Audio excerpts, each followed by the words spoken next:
that was a very emotional moment for me. And I'm actually there right now in my head talking to you. I remember that moment like it was yesterday. I was a fat guy trying to be a Navy SEAL now, and my life had come to this crossroads where I'm like, man, you have to go right. And no one was going right. Everybody was going left. I'm like, you have to go right.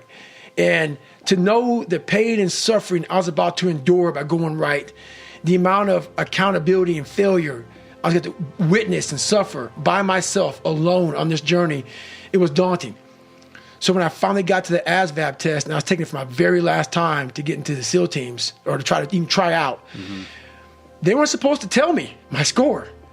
And I went back out to my car after I took it. I was on some computer test, and I didn't know how to use computer. I was wigging out about that shit because the first time I took it was like some like notebook. You know, you open a Scantron sheet and you bubble it in with a number 2 pencil and shit. You turn it in. I saw a computer and I was like, oh fuck, what the shit? What is? Oh my god! I'm like, it's on the computer, so I wigged out there and I had to get a 50 on mechanical comprehension. And this was like the third time you'd taken the test, right? This is my second time. So I took it 3 times for the Air Force and twice for the Navy.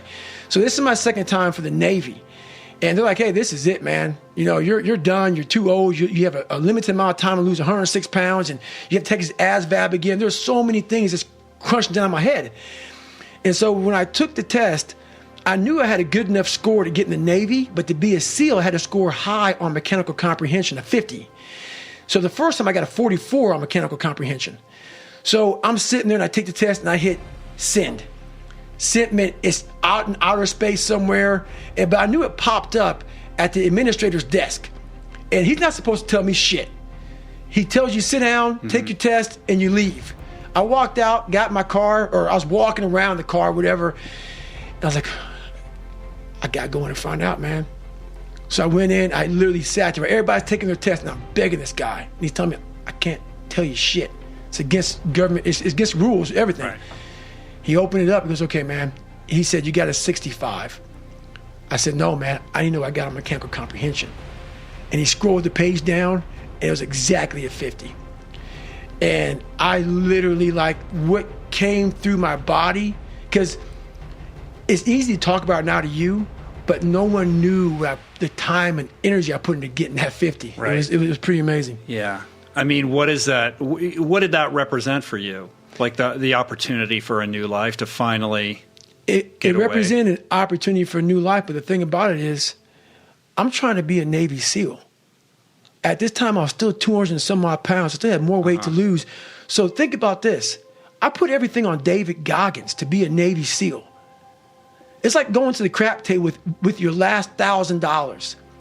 And you say, you know what? I'm going to put everything on this fucking, on black. And hopefully I'll win. If not, I'm broke. I put my whole life, a guy that was scared of the fucking water, a guy that could fucking taught himself how to read and write, on being one of the hardest motherfuckers on the planet. Think about that shit. A guy that came from nothing. I put my whole life, and I'm going to go out here and put everything on David fucking Goggins to be a Navy SEAL.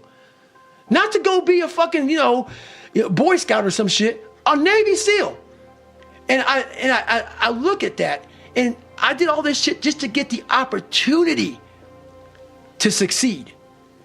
That's what people don't fucking understand, man. People see the end result. I remember that guy saying, my God, man, I can't believe what the fuck I've just done. I put everything, ruin relationships, ruin this, ruin that, put everything on the fact I have to become someone in this world, or I'm no good for anybody. Where does that come from? Where did that compulsion, that drive? It comes from a disgusting place of not being fulfilled in your life, of afraid of dying, having never accomplished anything. That's a fear that some people run away from, that people don't want to face.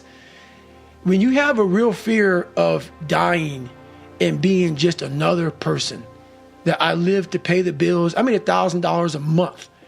This is my life. I spray for cockroaches, man. If that makes you feel good, that's great. It didn't make me feel good. I wanted to, the first time in my life, after 26 years, it was 24, 25, wherever I was, I wanted to feel good about myself.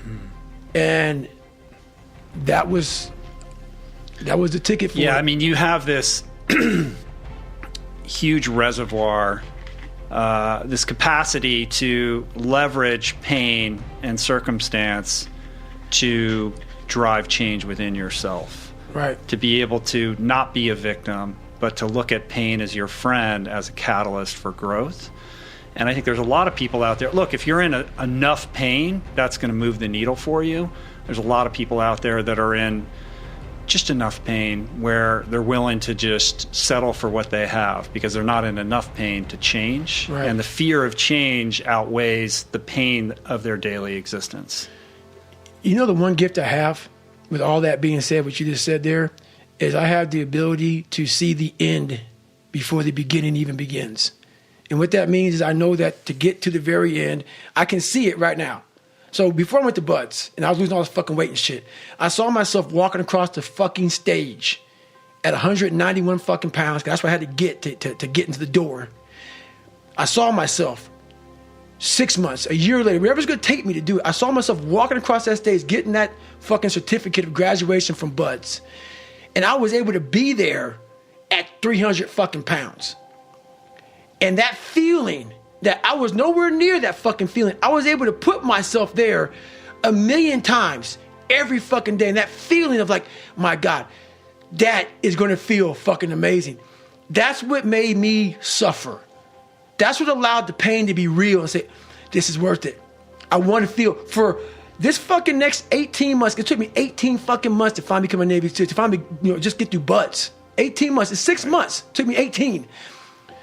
That's what woke me up every fucking morning was I'm going to put myself through this much fucking pain and suffering for a few seconds.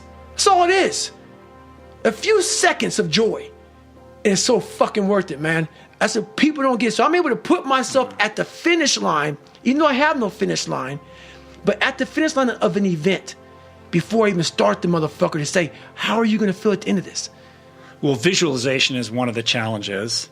And part of that is not just visualizing success or living in the reality of achieving what you're setting out to achieve, but also visualizing how you're going to navigate all the obstacles that are going to get thrown in your path. Right. Visualizing is my biggest tool of life. That's why I've been able to put myself in cold water, put myself in a 100-mile race millions of times before I've done it. And I'm able to go through the race and see how I'm going to feel at mile 50, almost to the exact feeling. Right. So when it comes up, it's no surprise. It's no surprise. I've already done this a million times. Mm-hmm. And that's the one thing I practice and practice and practice and practice overnight. But also, the most important thing is I practice that feeling of accomplishment that I'm going to have when it's all said and done with. The crazy thing about the ASVAB story is that in addition to having to pass this test and get that 50, you also had to lose 100 pounds in like 30 days or some crazy short period of time? It was less than 3 months. Right. Okay, 3 months. So, but you compartmentalize these two tasks and say, look, the first thing I got to do is I got to pass this test. Right. Because the weight doesn't matter if I don't get that 50. And you shelved or put off losing the weight to focus on the academic end of it until you completed that hurdle, and then you looked at the weight stuff. I'm like that now to this day. You still got it done. Yeah, but it's like being focused on one thing at a time. I have to be very present in everything I do. Like right now, I'm with Rich Roll. I'm not thinking about shit, but Rich Roll. And what the fuck's coming out of your mouth right now? That's what gives me a huge advantage in life, especially today, in this day and age, with so much shit going so fast, and everybody wants to keep everything going, everything up, and everything. I want to be the greatest multitasker of all time. Not me.